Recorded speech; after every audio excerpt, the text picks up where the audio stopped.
যেখানেই বাঘের ভয় সেখানেই সন্ধে হয়। এই ঘটনাটা একদম আমাদের জীবনের সাথে মিলে গিয়েছে।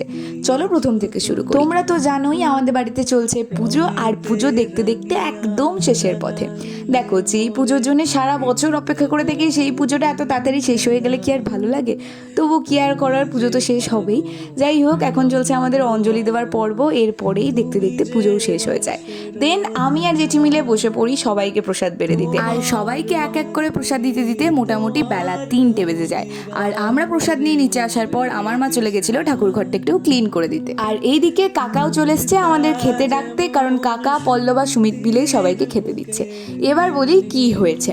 দেখো, প্রত্যেক বছর আমরা দিনের বেলা গেস্টদের অ্যাটেন্ড করতে পারি না বলেই রাতে খাওয়া দাওয়ার ব্যবস্থাটা করি, কিন্তু রাত্রেবেলা যদি বৃষ্টি পড়ে তাহলে কি আর ভালো লাগে?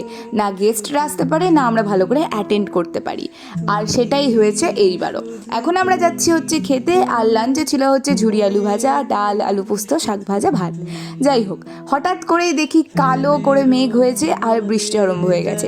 সেই মুহূর্তে ঠাকুরকে ডাকা ছাড়া আর কোনো উপায় ছিল না, কারণ লোকজন নাচতে পারলে খুবই খারাপ লাগবে। এত এত আয়োজন সবই নষ্ট। যাই হোক, বৃষ্টি কমছে কিনা পরের পর্বে দেখো।